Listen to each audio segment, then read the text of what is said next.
The Truth Girls. Hi everyone, Truth Girl Sonia here.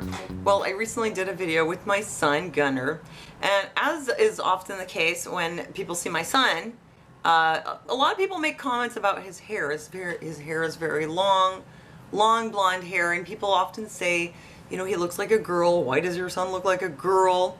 Why don't you make him cut his hair? So, you know, I thought I would make a video about why does my son have long hair? Why does my son look like a girl? I will explain, and I will tell you why I do not make him cut his hair, and I don't intend to. So first of all, my son, is he some kind of gender bender? Well, having long hair is gender non-conformist, I guess, for a boy. But, you know, other than his hair, my son is just all boy. And if anyone mistakes him for a girl, he'll just clearly tell them, I'm a boy. And that's it. So it doesn't bother him that people often say she or whatever. He'll just correct them. You know, there's a lot of rock stars and like musicians and artists, guys who have long hair. And also I would add Samson in the Bible, Jesus, maybe John the Baptist.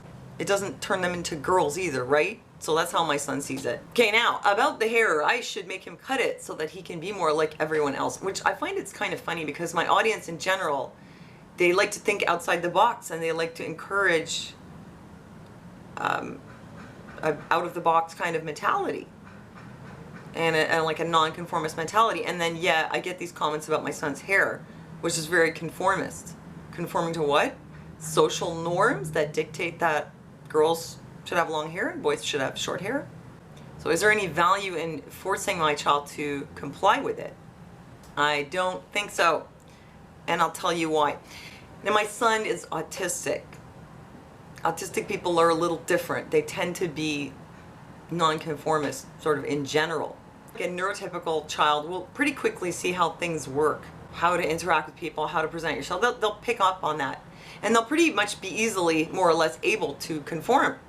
And actually, the NT brain rewards conformity. People's brains are wired to conform. They're wired to become part of the pack. And apparently there's some kind of reward in this, as far as your brain goes and socially. So for most people, it's kind of natural to conform and to do what other people are doing. And your brain will be like, yay, you did it. But if you're autistic, it doesn't quite work that way. So you kind of have to learn how to behave appropriately, but you're never really going to be getting a lot of reward from conformity if you're autistic. So forced conformity, does it accomplish anything with my son, who is not neurotypical? Would it accomplish anything for me to make him cut his hair? Would he fit in better? Would it ease things socially? You know what? I really don't think so. Because maybe his hair will be short, but trust me, as soon as he opens his mouth, or as soon as he does anything, people are going to see that he's very different. It's not about your hair, it's about who you are, and he's just the way he is, and we can't just try to fake it and like try to put him in a little neat little package with short hair and try to get him to blend in. It's not going to happen. However, if we do push this line of thought, this will teach him that conformity is valued. The problem with this is that as an autistic person, he probably will have difficulty conforming. So if you tell an autistic child that you need to be like everyone else, you're drilling that message. You need to fit in. You need to be like everyone else. You need to conform. They're going to realize pretty quickly that this is impossible. And that is going to affect their self-esteem, probably. I mean, this is where you get that whole, I wish I was like other people. What's wrong with me? Why can't I be like other people? I'm sort of deficient, I guess. This kind of feeling. As if you've been given the message all your life that you need to be like everyone else. Now he's not like everyone else, and he's not going to be like everyone else. And cutting his hair is not going to change that. And I don't push it because I don't try to push on him the idea that he needs to be like everyone else. He needs to learn how to behave acceptably and appropriately and to make the most of who he is and what he's got. But he doesn't need to try to fit into a box, because for some people it's just impossible. So now the issue of conformity and acceptance. It's true that in social circles people will conform for the purpose of acceptance, and somewhat it does, you know, work. Now let's say you're really different. Let's say you have long hair and you're a boy. you could be targeted. Maybe you could be bullied because you look like a girl. But bullies don't just target you because of how you look. They target you because of how you feel about yourself. If your self-esteem is low and that bully can get in there and make you feel bad, well, then the bully feels rewarded because they're predatory, you know? They want to see you get upset. But if you feel really good about yourself and you really don't care what the bully thinks and you can stand up to him or her, it's not very rewarding for the bully. Especially like you really don't get upset and you just really don't care. It's not rewarding. And my son, by the way, if anyone attacks him physically, is very well able to defend himself. He's the kind of guy who will never start a fight, but he'll always be the one to finish it. Hair or no hair, it really comes down to how you feel about yourself and your self-esteem. And in fact, if you feel really good about yourself, then being different actually can inspire other people. For example, like if you feel really good about yourself and you wear your clothing a different way or you do something different, what can happen is other people start to follow your example. Because, you know, people, when they see someone who really has a good self-confidence, they notice that, they admire that. It's kind of magnetic, actually. And they admire it because they wish they could be like that.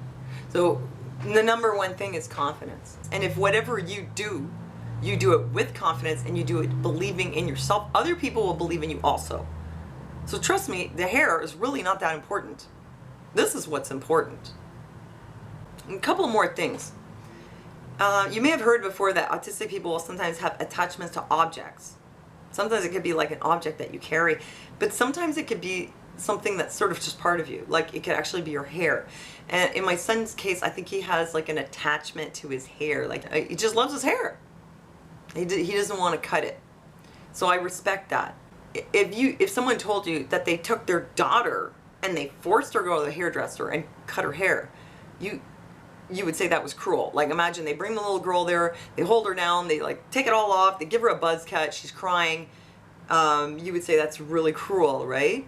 But I feel like it would be the same with my son because he loves his hair. He feels good about it. And if I had to, you know, force him and like drag him to the hairdresser and cut his hair, it would be really traumatizing for him. And I think it would really damage our relationship. Like he would feel assaulted and he would feel like I've betrayed him. It would really, really hurt his feelings. And what would I gain from this? What? Proving my authority? My authority as a parent doesn't come from violence. My authority as a parent comes from love. Everything I do for him, I guide him and I discipline him with love. It's not out of a need to dominate him or to prove that. It's out of love. So there is no way that I could force him to cut his hair coming from a point of view of love, because I know that it would just hurt him. And this is why my son has long hair.